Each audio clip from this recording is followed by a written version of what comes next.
For 33 years, I had stood beside Sophia. As I stood by the snack table, absently swirling the wine in my glass, I reflected on all those years.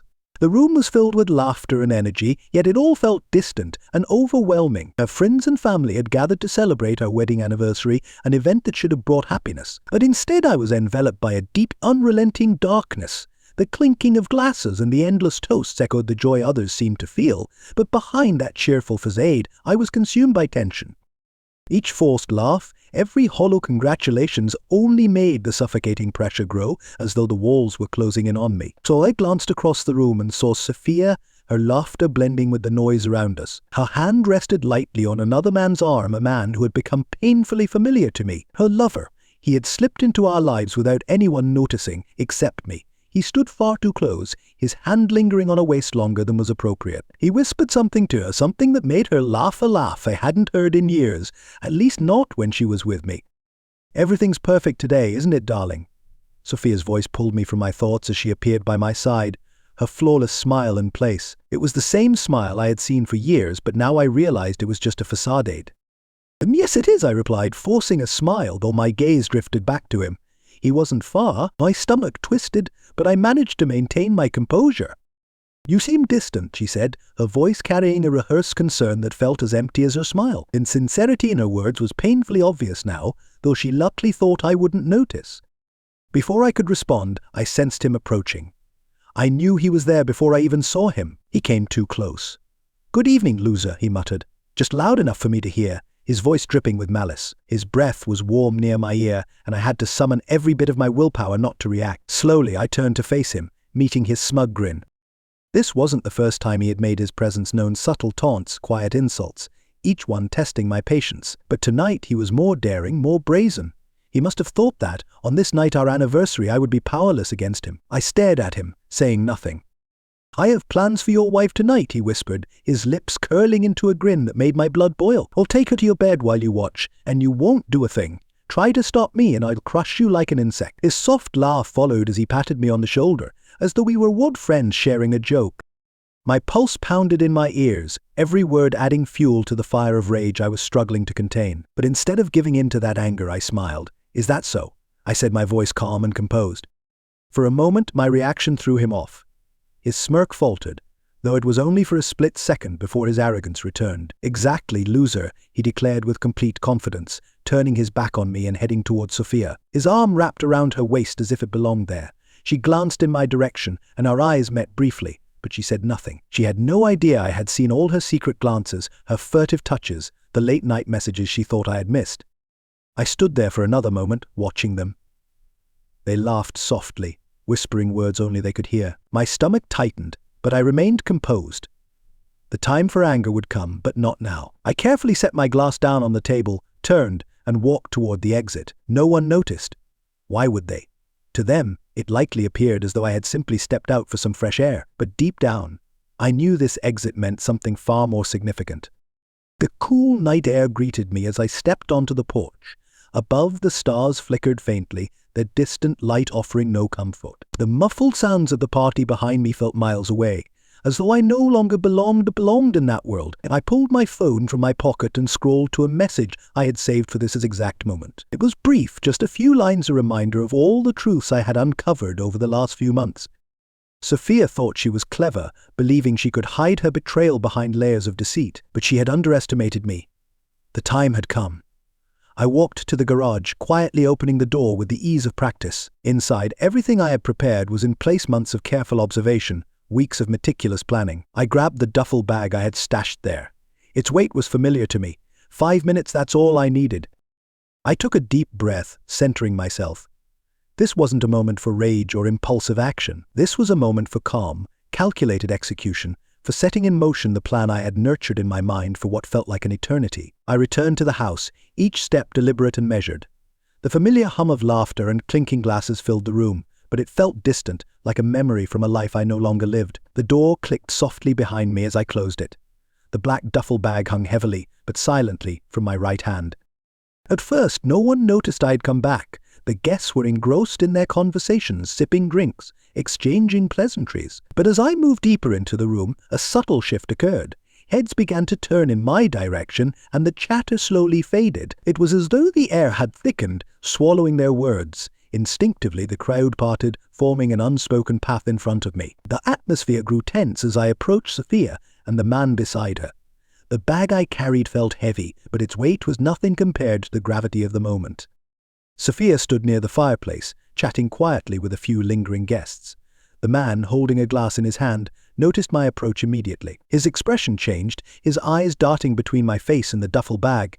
Whatever he saw alarmed him, his body tensed, betraying his unease.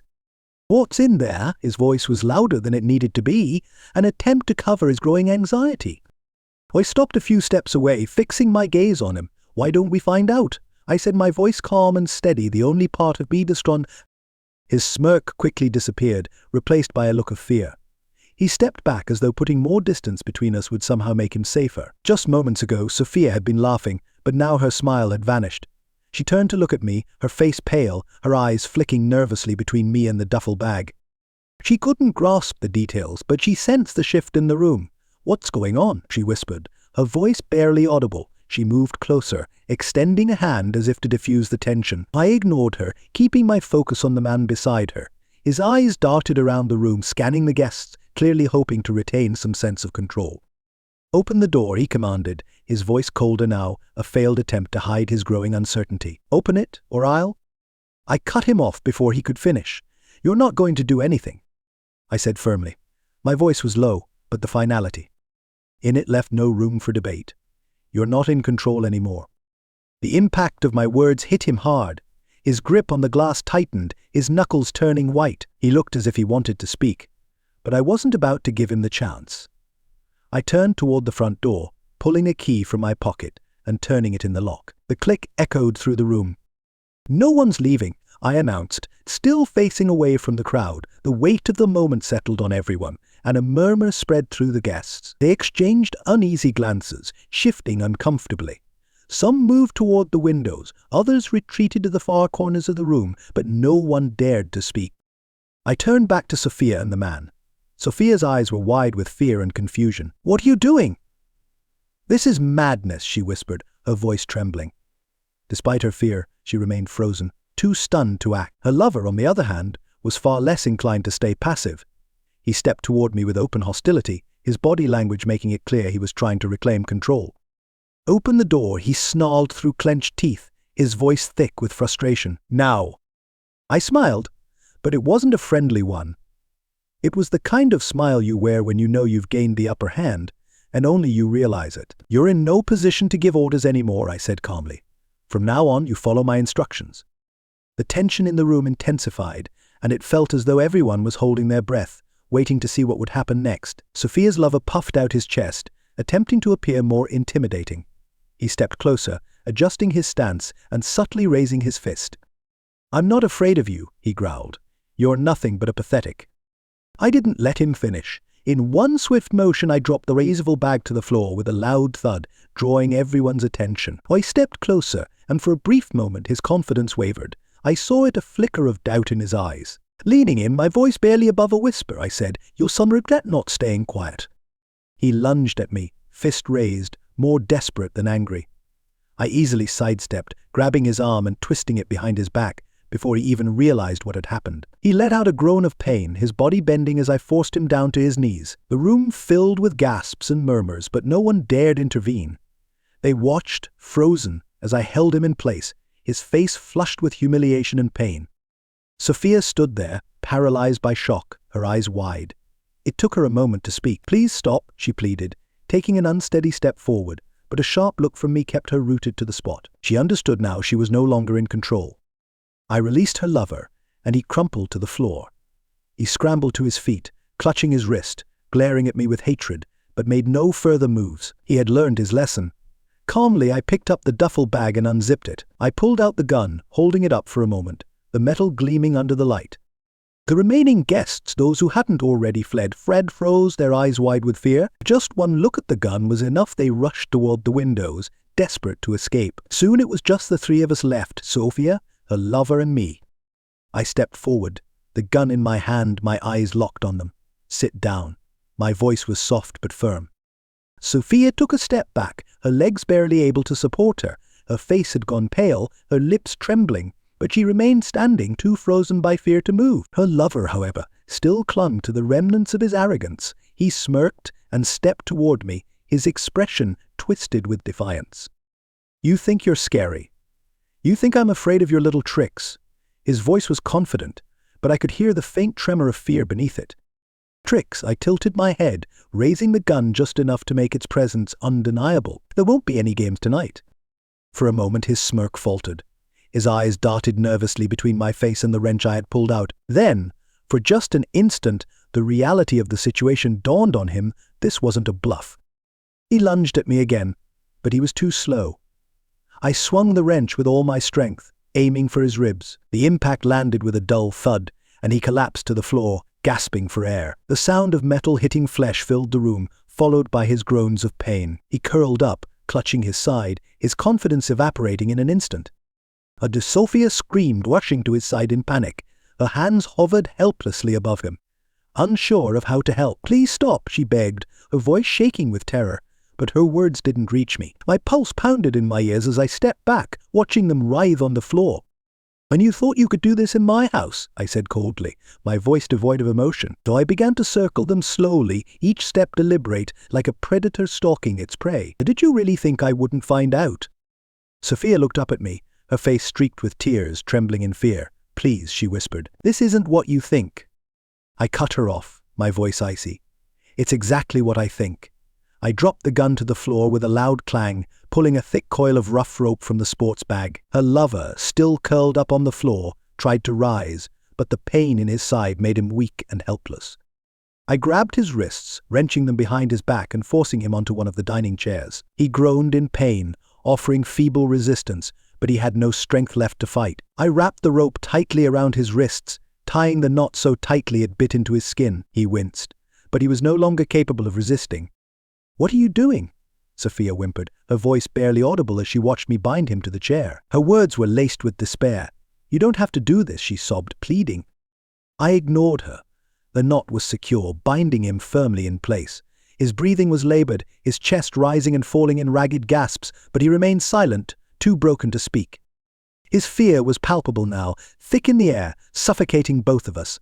I took a step back, coldly surveying the scene before me. Her lover sat slumped in the chair, broken, his eyes wide with terror.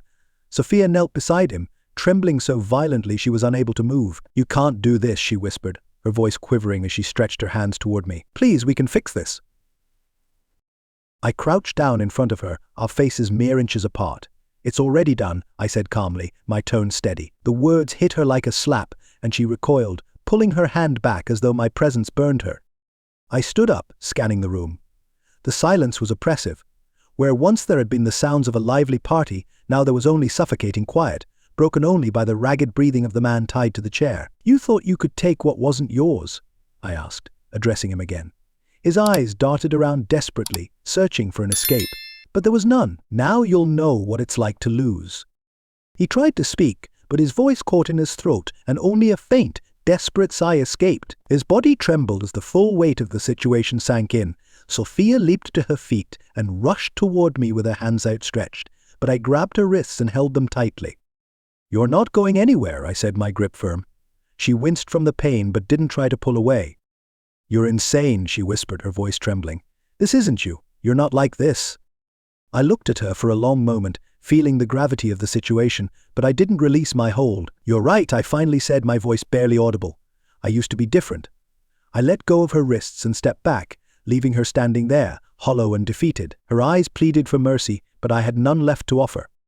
Her lover groaned softly, sinking deeper into the chair, his body collapsing under the weight of his pain. The air in the room grew thicker, suffocating, as the harsh reality engulfed us all. I walked to the door and unlocked it. The guests were long gone, the party now a distant memory. Inside, though, the real nightmare had only just begun. I locked the door again and returned.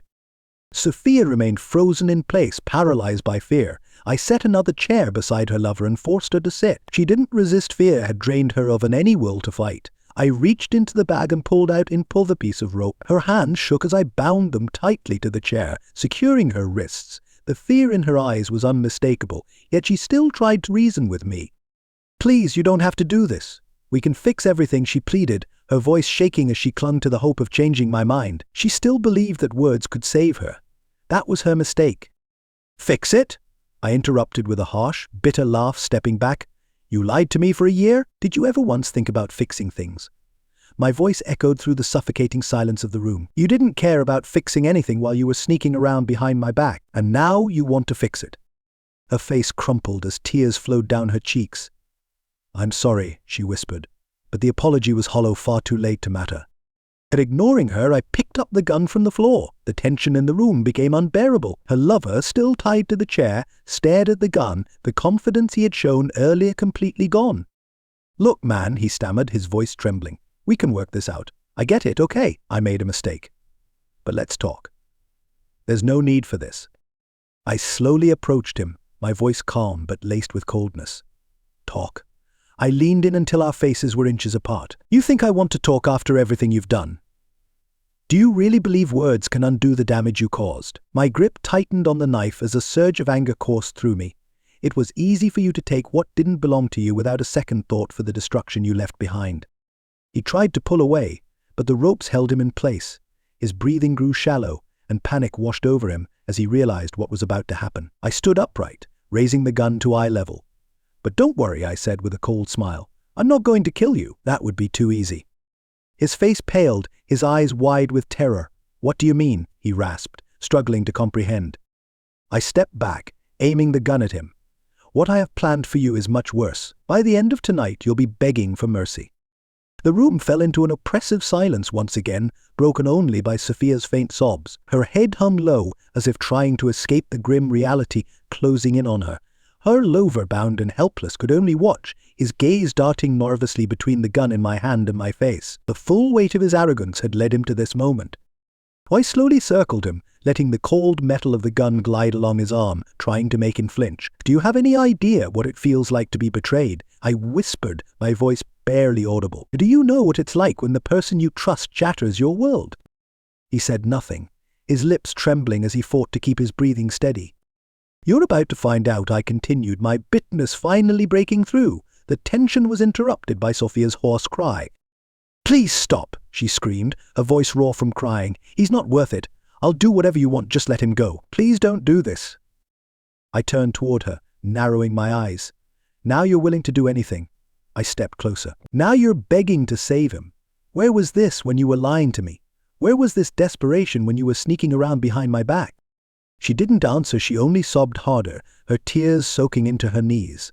I crouched down in front of her, our faces mere inches apart. It's too late for that, I whispered. This is your reckoning, both of yours.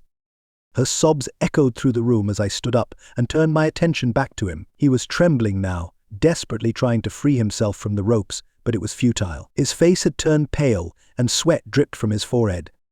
You thought you could take what belonged to me, I said, circling him again. You thought you could walk into my life and take whatever you wanted without facing the consequences. I stopped in front of him, gripping the gun tightly, staring into his eyes. You didn't expect me to fight back, did you? He remained silent, too terrified to speak. Fear had robbed him of his voice. I leaned in closer, lowering my voice to a whisper. You've already lost, and now it's time to pay the price. His breathing quickened, and the terror in his eyes deepened. He knew there was no saving him now, no words, no apologies would change his fate. I wasn't here to listen, and I wasn't here to forgive. The gun hovered near his temple, and he flinched at the slightest movement. A faint smile crept across my lips as I relished the shift in power. Every choice has its consequences, I whispered, savoring the fear that had finally taken hold of him. I stood resolute, my voice unwavering as I declared, tonight you'll both learn the true cost. Sophia's sobs grew louder, her agony filling the night, and a heavy sense of dread hung over us all. Her lover, paralyzed by fear, sat in stunned silence. I stood between them, gripping the gun, surrounded by a thick darkness filled with despair and regret. The inevitable had begun, and there was no going back. The gun in my hand felt like a tangible weight, symbolizing the burden we all carried. Sophia's sobs weakened into desperate whispers as tension filled the air. Her lover remained motionless, his face pale with horror. Everything was unfolding exactly as I had anticipated, the thrill of what was to come just beneath the surface. Then suddenly, 3 heavy knocks shattered the silence. "Open up, this is the police," a muffled voice commanded through the thick door, carrying undeniable authority. A shockwave rippled through the room. Sophia's tear-streaked face lit up with a flicker of hope, and her lover stirred, wide-eyed with panic but showing a faint relief he thought it was over. I slowly lowered the gun, a bitter smirk forming on my lips. "Scared?" "I was just playing," I muttered, my words dripping with contempt. I untied them and walked toward the door, each step deliberate, the tension building with every move. Their eyes stayed on me, Sophia's filled with desperation, her lover's with fear. The knocking grew louder, more insistent. The police had arrived, but I knew this was just a temporary delay. Pausing at the door, I gathered my thoughts, shoving the gun into a sports bag and casually kicking it under the couch. The satisfaction I'd felt moments earlier was replaced by a colder, more calculated feeling. I still had control, but now I had to be smart. I unlocked the door and opened it, allowing 2 officers to step inside. Their hands rested near their weapons as they surveyed the room. The taller officer, his expression stern, was the first to speak. "We received a report of a disturbance," he said calmly but firmly. His gaze landed on Sophia and her lover, both still seated, with the scene of a crying woman and a clearly distressed man speaking volumes. I raised my hands slowly, maintaining a calm, friendly expression. "I think there's been a misunderstanding, officers," I said smoothly, ensuring my voice remained steady. "We had a private argument that got out of hand." The officer's expression grew more serious as he took in the situation. "Is everything okay here?" he asked again, his voice filled with doubt. "You look like you've been fighting." He stepped closer to Sophia, who was visibly trembling. Sophia's tear-filled eyes darted between me and the officers. "It's not what you think," she suddenly blurted out, her voice shaking with desperation. "This is all a misunderstanding. We're just dealing with some family issues." Her pleading tone caused the officers to hesitate, though her rushed explanation only deepened their suspicion. The uncertainty between them was evident as they exchanged cautious glances. "Sir," the second officer said confidently, his hand resting on his belt, "we need to hear both sides. What's really going on here?" I glanced at Sophia's lover, who sat hunched in the corner, his head bowed, clearly in pain from the broken ribs. He stayed silent, unwilling to defend her anymore. As usual, Sophia was frantically trying to find a way out of the situation, her mind racing for the right words to make it all go away. "Listen," I said calmly, "this is a private matter between us. We've been having some marital problems, and tonight it escalated. No one's been hurt. We can work this out ourselves." I paused for effect, ensuring my words were clear. "I'm just trying to keep my family together." The tension in the room thickened as the officers assessed the situation. Sensing an opportunity, Sophia quickly nodded. "Yes, exactly. It's just a disagreement, nothing more. Please, we just need time to sort things out." The officer wasn't convinced, his eyes narrowing as he studied us. "Ma'am," he addressed Sophia, "are you saying you're not in danger? You're here willingly?" Sophia hesitated, her eyes meeting mine, filled with a mix of fear, guilt, and uncertainty. She was trapped, unsure of how to respond without making things worse. I'm fine," she whispered after a pause. "I just want this to be over." The officer's tone became more authoritative. "We'll leave," he said, "but if we're called here again, the consequences won't be as mild." I stepped back, allowing the officers to untie them. Sophia winced as the rope was removed, her wrists red and irritated. Her lover remained silent, clearly shaken, avoiding eye contact with me. "We suggest everyone take a break and calm down," one of the officers advised firmly, planning carefully about what happens next. I slowly nodded, a smile returning to my face.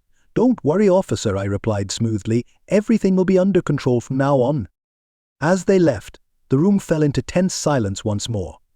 Sophia stood motionless, gently rubbing her wrists where the marks remained, while her lover slumped in the chair, too overwhelmed to meet my gaze. I looked at them both, the smile never leaving my face.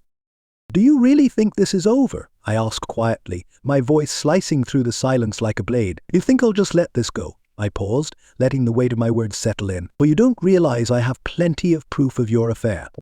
Sophia's face turned ashen, and her lover finally raised his eyes, his expression shifting to one of growing dread. "I'm going to ruin your marriage," I continued, stepping closer, "just like you ruined mine."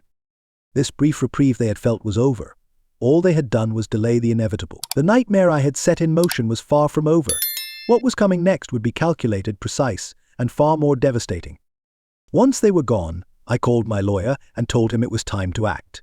The next day, the wife of the man who had been sleeping with my wife for a year received photographs of her husband's betrayal. At the same time, Sophia was served divorce papers at her workplace, and her boss was shown proof of her affair with his chief assistant. Within days, both cheaters were fired. 3 months later, I was officially a free man. Sophia had moved into a small rented apartment, struggling to make ends meet. As for her lover, his wife had kicked him out, and divorce proceedings had begun. I stood firm, my voice unwavering. "Tonight you'll both realize the true cost," I declared with conviction. Sophia's sobs intensified, her anguish echoing through the night, while a heavy sense of dread settled over the scene. Her lover, paralyzed with fear, sat frozen, too shocked to respond. I stood between them, gripping the gun in my hand, enveloped in a darkness thick with despair and regret. The inevitable had already begun, and there was no turning back now. The weight of the gun felt like a physical manifestation of the burden we all carried. Sophia's sobs gradually weakened into desperate whispers, while the tension in the room continued to rise. Her lover remained motionless, his face pale with horror. Everything was unfolding as I had anticipated, the thrill of what was to come bubbling beneath the surface. But suddenly, 3 sharp knocks shattered the silence. "Open up, this is the police," came the muffled voice from behind the door, carrying a tone of undeniable authority. The words sent a shockwave through the room. Sophia's tear-streaked face briefly lit up with a flicker of hope, and her lover stirred, wide-eyed and panicked, but with a glimmer of relief he thought it was all over. Slowly I lowered the gun, a bitter smirk playing on my lips. "Scared? I was just kidding," I muttered, my words dripping with contempt. I untied them and moved deliberately toward the door, each step carefully measured, the tension growing with every movement. Their eyes never left me, Sophia's filled with desperation, her lover's with terror. The knocking grew more urgent. The police had arrived, but I knew this was just a temporary interruption. Pausing at the door, I gathered my thoughts, shoving the gun into a sports bag and casually kicking it under the couch. The satisfaction I had felt moments earlier shifted into something colder and more calculated. I still had control, but now I had to be smart. I unlocked the door and opened it, allowing 2 officers to step inside. Their hands hovered near their weapons as they scanned the room. The taller officer, his face stern, was the first to speak. "We received a report of a disturbance," he stated, his tone calm but firm. His gaze fell on Sophia and her lover, still seated, with the scene of a crying woman and a clearly distressed man telling its own story. I raised my hands slowly, keeping my expression calm and friendly. "I think there's been a misunderstanding, officers," I said smoothly, ensuring my voice stayed steady. "We were having a private argument, and things got out of hand." The officer's face grew more serious as he took in the situation.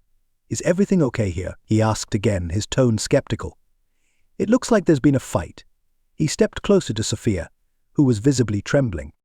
Sophia's tear-filled eyes darted between me and the officers.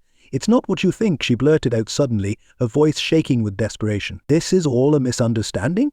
We're just dealing with some family matters." Her pleading tone made the officers hesitate, though a rushed explanation on unquashed uncertainty passed between them as they exchanged cautious glances. "Sir," the second officer said confidently, his hand resting on his belt, "we need to hear both sides. What's really going on here?" I glanced at Sophia's lover, who sat hunched in the corner, his head bowed, clearly in pain from the broken ribs. He remained silent, unwilling to defend her any longer. Sophia, as usual, was frantically searching for a way out of the situation, her mind racing for the right words to make it all disappear. "Listen," I said calmly, "this is a private issue between us. We've been having some marital problems, and tonight it escalated. No one's been hurt. We can sort this out ourselves." I paused, making sure my words were clear. "I'm just trying to hold my family together." The tension in the room deepened as the officers considered the situation. Sensing an opportunity, Sophia quickly nodded. "Yes, exactly. It's just a disagreement, nothing more. Please, we just need time to work things out." The officer remained unconvinced, his eyes narrowing as he studied us. "Ma'am," he addressed Sophia, "are you saying you're not in danger? You're here willingly?" Sophia hesitated, her eyes meeting mine, filled with a mix of fear, guilt, and uncertainty. She was trapped, unsure of how to respond without worsening the situation. I'm fine," she whispered after a pause. "I just want this to be over." The officer's tone turned more authoritative. "We'll leave," he said, "but if we're called back here again, the consequences won't be as mild." I stepped back, allowing the officers to untie them. Sophia winced as the rope was removed from her irritated wrists. Her lover sat in silence, clearly shaken, avoiding eye contact with me. "We suggest everyone take a break and calm down. one of the officers advised firmly. Think carefully about what happens next. I slowly nodded, a smile returning to my face. Don't worry, officer, I replied. Everything will be under control from now on. As the officers left, the room fell back into tense silence. Sophia stood motionless, gently rubbing her wrists, while her lover remained slumped in the chair, too overwhelmed to meet my gaze. I looked at them both, the smile never fading. Do you really think this is over? I asked quietly, my voice cutting through the silence like a knife. You think I'll just let this go? I paused, letting my words sink in. You have no idea I have plenty of proof of your affair. Sophia's face turned ashen, and her lover finally looked up, his expression filled with growing dread. I'm going to destroy your marriage, I continued, stepping closer, just like you destroyed mine. This brief reprieve they had felt was over. All they had done was delay the inevitable. The nightmare I had set in motion was far from finished. What would come next would be calculated, precise, and far more devastating. Once they were gone, I called my lawyer and told him it was time to act. The next day, the wife of the man who had been cheating with my wife received photos of their affair. Simultaneously, Sophia was served divorce papers at work, and her boss was given proof of her relationship with his chief assistant. Both cheaters were fired within days. 3 months later, I was officially a free man. Sophia had moved into a modest rented apartment, barely making ends meet. As for her lover, his wife had kicked him out, and divorce proceedings were already underway. I'm feeling lost and unsure of what steps to take next. It took me a long time to organize my thoughts, but finally expressing them has brought me some relief. I've already begun the process of consulting with a lawyer. My attorney explained that since our children are adults, there's no concern about child support. As for spousal support, my wife might request it, but it's unlikely given that she has a stable income and is financially independent. Our joint account is solely for shared expenses, and both of us have personal accounts of precaution my parents had suggested, advising that not everything should be combined if both partners are working. I'm grateful for that advice now. The lawyer also warned that she may attempt to claim part of my business if I decide to sell it, but since she's employed, we could challenge that. Honestly, that doesn't even bother me much.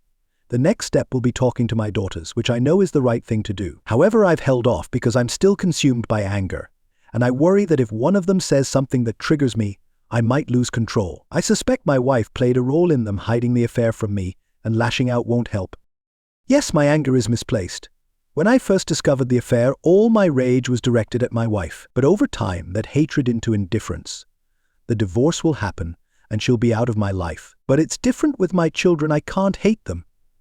I love them, yet right now, my anger overshadows that love. I suspect my youngest daughter told her sisters about the affair because they've always been close and protective of one another. It's hard to imagine she wouldn't have informed them, but even so, I don't want to blame them. I understand they might have wanted to avoid tearing the family apart, but it's difficult to come to terms with the deception. Part of me wonders if they sided with their mother.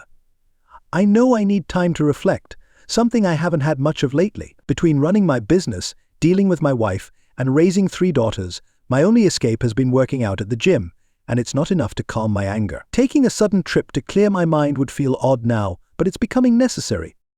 Regarding health precautions, like STD tests, I've already booked an appointment. As for paternity tests, I haven't decided if I want to go down that road. Even if the worst-case scenario were true, and they weren't biologically mine, it wouldn't change anything. I've been their father for 25 years, and they're my daughters, regardless of DNA. If there's anyone to blame, it's their mother, not them. I can't hold them responsible for that. Lastly, there's always the chance that the woman who informed me was lying.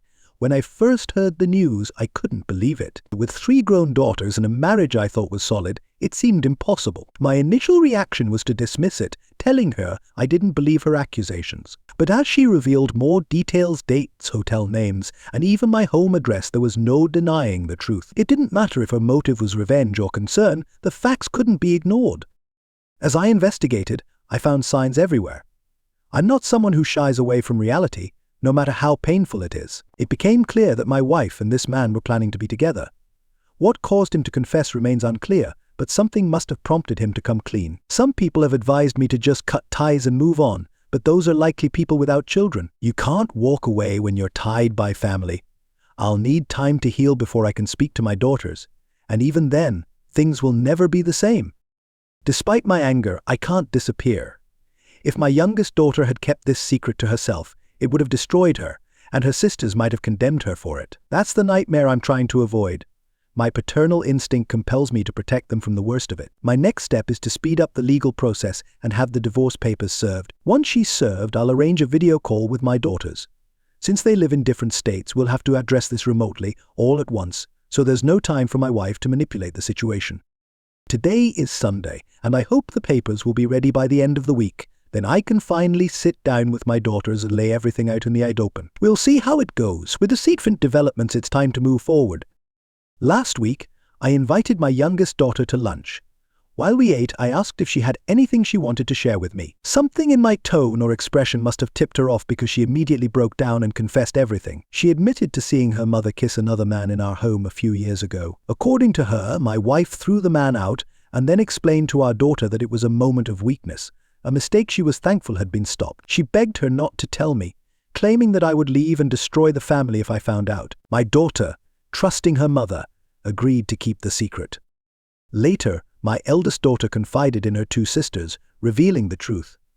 They were shocked but convinced that there was more to the story than just a single kiss. My eldest wasn't satisfied with the explanation and took it upon herself to confront their mother. She gave her an ultimatum: confess to me or they would. However, their mother kept finding excuses to delay work, health, or family matters, insisting that telling me would only bring unnecessary stress into my life. After dinner, I mentioned to my youngest daughter that I planned to speak with her two sisters about everything. She asked to be part of the conversation, and I agreed it was fair. I sent a message to my daughters, asking for a family discussion, and we quickly set up a call. I had a feeling they already knew what it was about. When the call connected, I explained that their sister had informed me about the situation with their mother. Both of them immediately burst into tears, apologizing for not telling me sooner and explaining how difficult it had been to carry this burden. I assured them that I wasn't angry with them and regretted that they had kept this secret for so long. I emphasized that no matter what, I would always love them.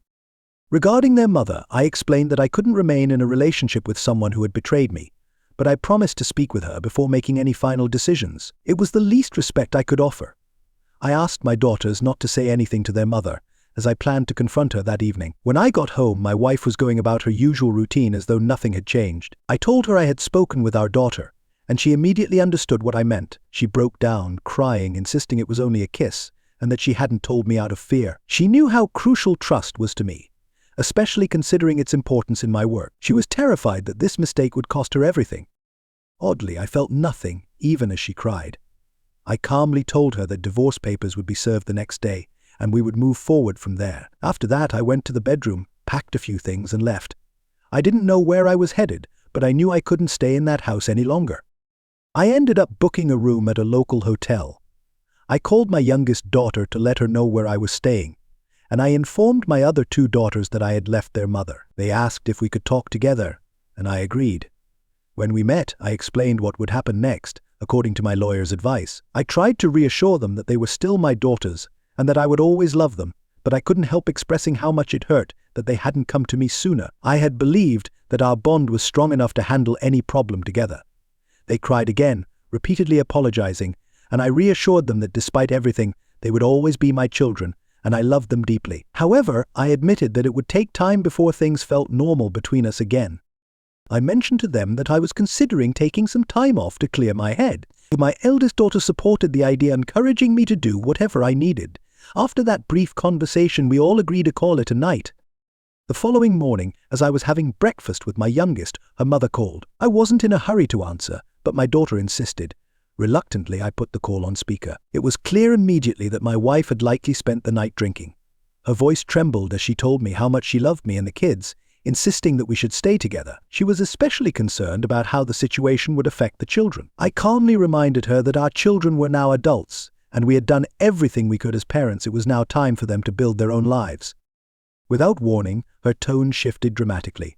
She became aggressive, threatening to take everything from me, destroy my business, and even lie to our daughters by claiming I had physically abused her. I was in complete shock, and my daughter, sitting across from me, was equally stunned, her eyes wide with disbelief. I quickly ended the call, informing her that any further communication would go through my lawyer. We sat in silence, unable to comprehend what had just occurred.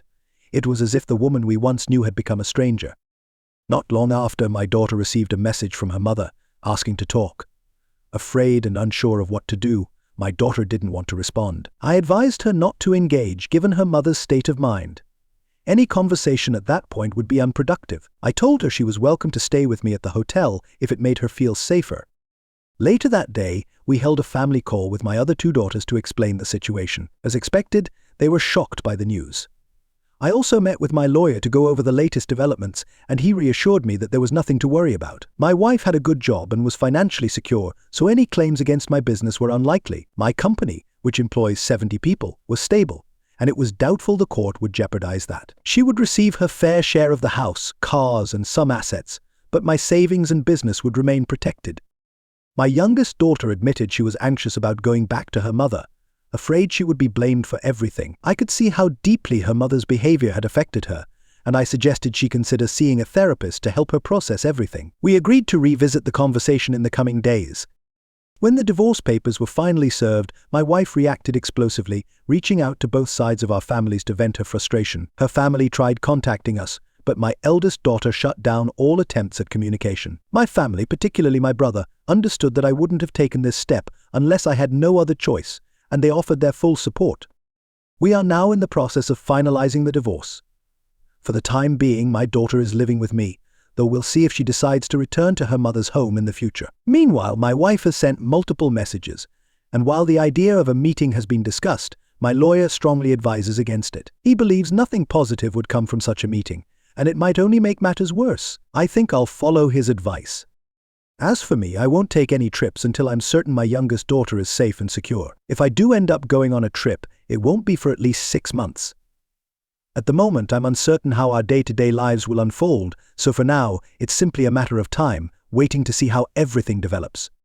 I never imagined I'd find myself in this position, and I hope no one else ever has to endure what I've gone through. But I'll be fine.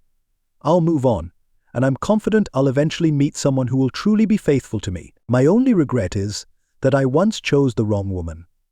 I spent 35 years with someone who didn't deserve me. My friend, this is where the story ends. If you liked it, please give it a like and subscribe to the channel. May the Force be with you.